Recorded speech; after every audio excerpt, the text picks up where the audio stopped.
Bueno, vamos a continuar entonces haciendo un balance de cantidad de movimiento, en este caso en un problema puntual de flujo de una película descendente. Como podemos ver ahí en el diagrama, vamos a analizar el flujo de un líquido que desciende por una placa plana que se encuentra inclinada con un ángulo beta. La placa tiene una longitud L y un ancho W. En este caso, fíjense que puede haber alguna perturbación por el sistema a lo que es la entrada o la salida. Nosotros vamos a llevar este sistema a un modelo en el cual vamos a ignorar esas perturbaciones debido a que vamos a considerar que el ancho de la placa W y el largo de la placa L es mucho mayor que el espesor de la película, ¿sí? Entonces esas perturbaciones las vamos a ignorar. Acá podemos ver un esquema tridimensional de cuál es nuestro sistema en el cual queremos analizar eh, la cantidad de movimiento. Vamos a determinar la distribución de velocidades y de los esfuerzos cortantes. En primer lugar, como habíamos mencionado en la parte anterior, vamos a determinar una envoltura. La envoltura va a ser una porción, en este caso una rebanada de nuestro sistema total. Acá podemos ver la envoltura que vamos a seleccionar, que fíjense que conserva las mismas características geométricas del sistema, de todo el sistema, es decir, tiene las mismas características y tienen las caras son paralelas o perpendiculares a la dirección del flujo. Fíjense que en este caso esta rebanada tiene un espesor delta X. ¿Sí? Por otro lado, el sistema de coordenadas, fíjense, lo vamos a hacer coincidir con el desplazamiento del fluido. Fíjense que el eje Z va a tener la misma dirección que el desplazamiento del fluido, lo cual nos va a permitir simplificar las ecuaciones del balance. Y por otro lado, vamos a considerar que solo hay desplazamiento del fluido en la dirección Z, es decir, no tenemos un desplazamiento del fluido ni en la dirección Y ni en la dirección X, con lo cual vamos a considerar que solamente la velocidad Z va a depender de X y las velocidades en X o en Y van a ser igual a cero, ya que no tenemos desplazamiento del fluido en esa dirección. Algunas de las suposiciones que vamos a tener en cuenta va a ser que el fluido es newtoniano, que el flujo es laminar y se encuentra además en estado estacionario. Habíamos dicho que el estado estacionario consiste en que la densidad, la viscosidad y la presión no varían con el tiempo. Y por otro lado, como les decía recién, no hay perturbaciones ni a la entrada ni a la salida del sistema. Acá podemos ver un esquema de la rebanada o de la envoltura que vamos a tomar para realizar los balances, y lo que vamos a determinar justamente es lo que vemos acá, que es la distribución de velocidades y de los esfuerzos cortantes. Bueno, vamos a comenzar realizando el balance.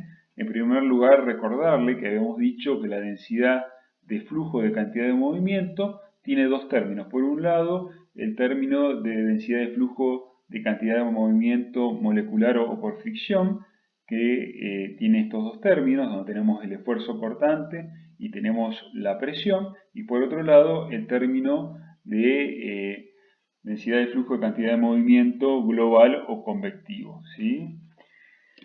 Bueno, vamos a comenzar haciendo el balance, determinando cuáles son los ingresos y los egresos de este sistema, de esta rebanada que hemos considerado. Cuando hacemos los balances, nosotros habíamos dicho que denominamos con la letra phi a la densidad de flujo de cantidad de movimiento. Como es una densidad de flujo, para determinar el flujo, vamos a multiplicar esa densidad de flujo de cantidad de movimiento por el área por la cual ingresa esa densidad de flujo, ¿sí? Entonces fíjense que la velocidad de entrada de cantidad de movimiento en la dirección Z a través de la superficie Z igual a 0, que es esta cara que vemos acá, la podemos denotar de esta forma, ¿sí? Entonces vamos a tener un ingreso y vamos a tener un egreso de la densidad de flujo por esta otra cara en esa dirección, ¿sí? Que la denotamos acá, ¿sí? La velocidad de salida de cantidad de movimiento en la dirección Z a través de la superficie en Z igual a L, ¿sí? Que es esta que vemos acá. Por otro lado, también vamos a tener la velocidad de entrada de cantidad de movimiento en la dirección Z. Recuerden que estamos analizando solamente cantidad de movimiento en la dirección Z, por eso van a ver que la segunda letra que tenemos como subíndice del phi es Z, y lo que va a ir variando es el primer subíndice en el cual nos indica en qué dirección, es decir, en qué cara está atravesando. Fíjense, la velocidad de entrada de cantidad de movimiento en la dirección Z a través de la superficie X, ¿sí? Como vemos acá, la superficie X sería esta, es esta que vemos aquí, ¿sí? Y tenemos, por supuesto, la velocidad de salida de cantidad de movimiento en la dirección Z a través de la superficie X más delta X. Recuerden que el espesor de esa envoltura rebanada era delta X. Entonces, si esta cara estaba en X, la cara inferior está en X más delta X. Y por otro lado, habíamos dicho que también teníamos que sumar a ese balance las fuerzas. En este caso, la única fuerza que tenemos actuando es la fuerza de gravedad que actúa sobre el fluido en la dirección Z. Fíjense, la fuerza de gravedad es el volumen de la envoltura, ¿sí? Multiplicado por su densidad va a ser igual a la masa, multiplicado por la aceleración, masa por aceleración, recuerden que es la fuerza, que en este caso va a ser la aceleración de la gravedad, y como queremos determinar la componente en Z, en la dirección Z, de la fuerza de gravedad, la vamos a multiplicar por el coseno de beta, que es el ángulo de inclinación. Fíjense que recién veíamos que solamente teníamos densidad de flujo que ingresaba por esta cara, salía por esta otra, que ingresaba por esta cara superior y salía por esta cara inferior, pero también podríamos tener en este sentido.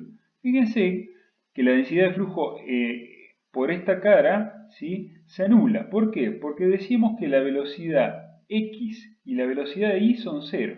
Es decir, fíjense que este término, al ser la velocidad i igual a 0, se nos va, y el esfuerzo cortante, iz, como nuestra velocidad en i no varía, nuestra velocidad en z no varía con i, entonces también ese esfuerzo cortante vale 0. Por otro lado, fíjense que acá tenemos este otro término, ¿sí?, que tiene una velocidad x que también se nos estaría yendo. Lo podemos simplificar o anular y tenemos ese esfuerzo cortante, el tau ZZ, que sería menos la viscosidad por la derivada de la velocidad en z respecto de z. Como esa velocidad en z no varía con z, es decir, la velocidad del flujo en z no va variando con la posición en z, ese tau también vale 0, ¿sí? Es decir, que la única componente de tau que no se elimina son la tau xz o la tau zx, en el cual sí tenemos solamente la variación de la velocidad con respecto a x. Es decir, la única variación que vamos a tener de la velocidad en z va a ser con respecto a x. Z no varía ni con respecto a y, la velocidad en z, ni con respecto a x. A z, perdón. Bueno, acá tenemos el balance. Fíjense que la densidad de flujo deberíamos tener 9 componentes. Como solamente vamos a analizar la componente en Z, nos vamos a quedar con esta primer columna del tensor de densidad de flujo de cantidad de movimiento, y vamos a analizar cuáles de esos componentes de la primera columna van a ser válidos para este sistema. Fíjense que habíamos dicho que Bx y Bi, las velocidades en x y en y son 0, entonces bueno, se anulaban todos esos términos, con lo cual fíjense que el phi y z se va a eliminar, ¿sí? Se va a eliminar porque la velocidad en y igual a 0 y este esfuerzo cortante también vale 0, ¿sí?